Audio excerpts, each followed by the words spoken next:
Realizing that something must be done, liberal reformers completed a new constitution in 1857.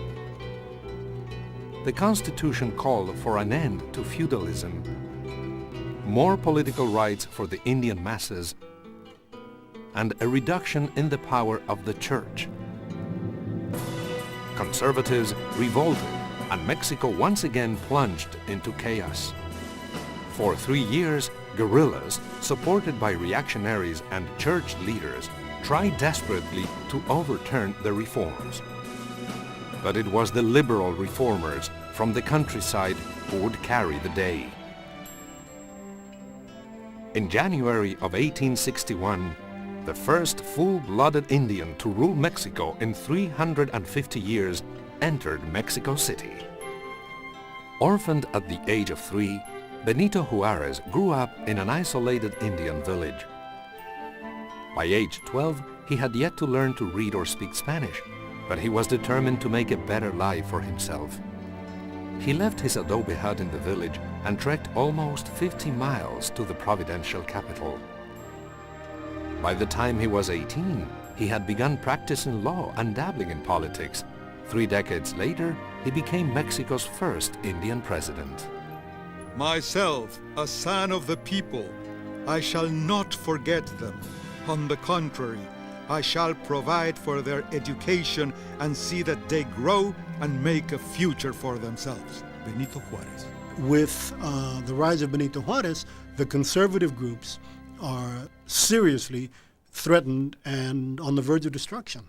Juarez is looking to establish a democratic, liberal, 19th century liberal government, separating church and state, that will allow citizens, if you will, to rule, that's going to break up the rights of the military, the fueros, the institutionalized rights of the military, of the church, and it's going to attack many of the landowners.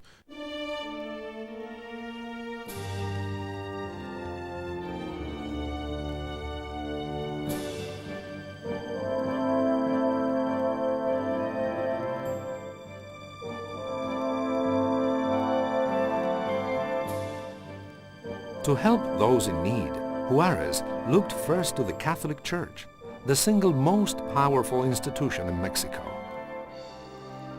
The church controlled nearly half of Mexico's real estate, all of it tax-exempt. Juarez took a revolutionary step. He forbade the church from owning any property other than buildings. Laws were passed making church officials subject to the same regulations as other citizens, and the state took over registration of births, deaths, and marriages. The church, religious conservatives, and even the Pope were outraged. We reprove everything the Mexican government has done against the Catholic religion. We arise our pontifical voice to condemn, to reprove, and declare null and void everything the civil authority has done in scorn of ecclesiastical authority. Pope Pius IX. Juarez had dramatically upset the social order that had dominated Mexico since the conquest. In the United States, where we virtually have thousands of different religions, you don't have to worry about the power of a particular church or religion dominating our country. But boy, did you have to worry about that in Mexico. Take, for example, in the 1860s, Benito Juarez and his attempts to limit the power of the Catholic Church. Well, it was like walking into a buzzsaw. The Catholic Church had intense power. He was taking on this monolith, the Vatican, the Catholic Empire in many ways, on trying to make reforms, and they wanted no part of it. But in 1861, the church and its supporters found an ally thousands of miles away in France. Eugenie, the French empress, had become fascinated with Mexico. A devout Spanish-born Catholic, she was allowed to dabble in politics in exchange for her husband's dalliance with a number of mistresses. Eugenie's husband, Louis Napoleon III, was also intrigued with the idea of power, reviving the empire of his notorious uncle, Bonaparte. It was important for Napoleon III to have an influence in the North American continent.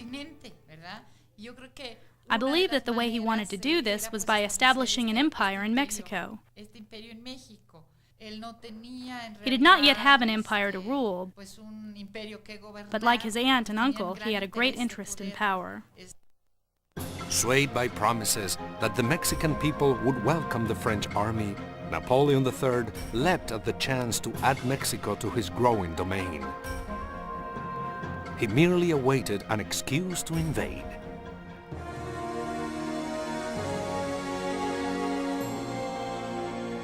In 1861, Benito Juárez, faced with staggering debts, suspended payments on Mexico's international loans for 2 years.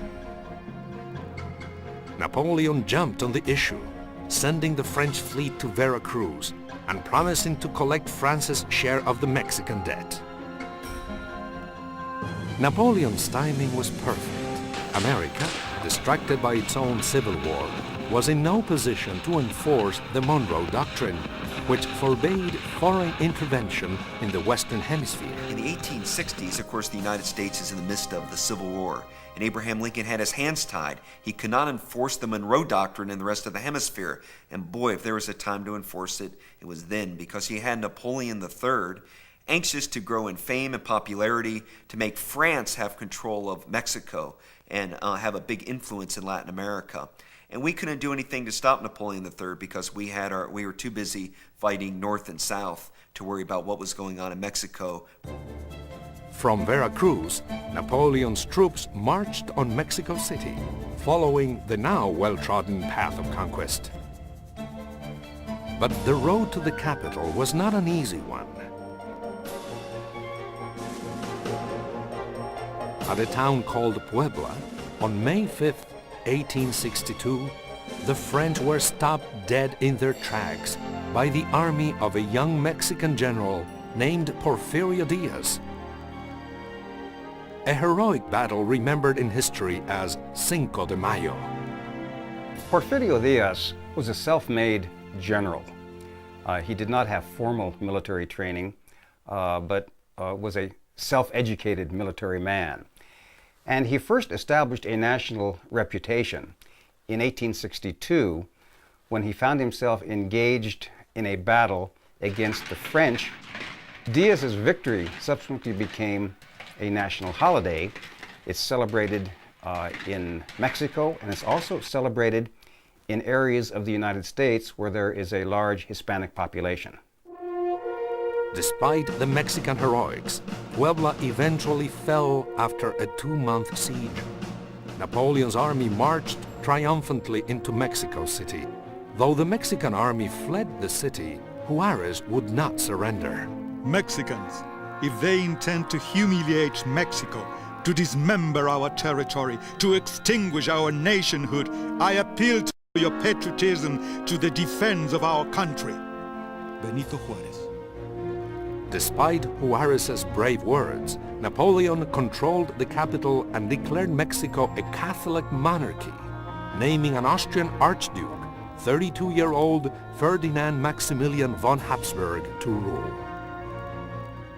Maximilian accepted the throne with the Pope's blessing and sailed for Mexico with his young bride, Charlotte, daughter of the King of Belgium. The young empress, hoping to please her new subjects, even changed her name to the Spanish Carlota. But despite noble intentions, Maximilian and Carlota were not able to bring peace to Mexico.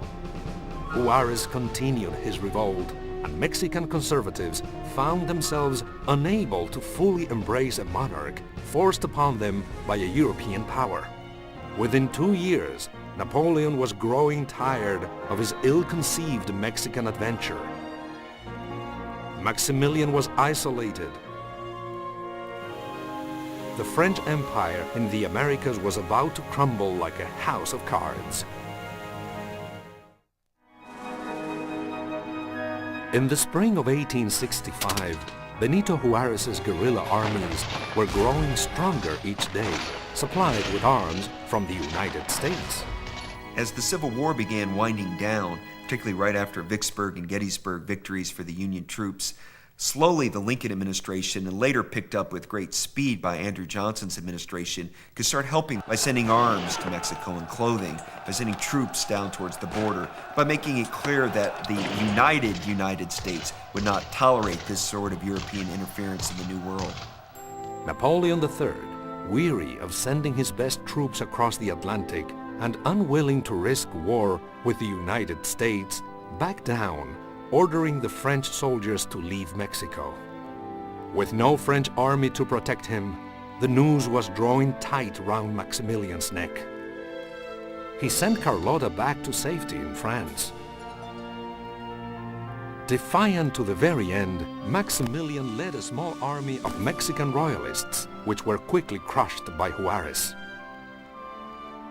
The emperor was captured and sentenced to death in retribution for the thousands of guerrillas executed by the French. I could not spare his life. It is not I who take it away. It is my people and the law. And if I did not do their will, the people would take his life and my own as well. Benito Juarez. As the firing squad raised their rifles, the emperor looked to the sky and cried out in Spanish, I die in a just cause. I forgive all and pray that all may forgive me. May my blood flow for the good of this land. Viva Mexico!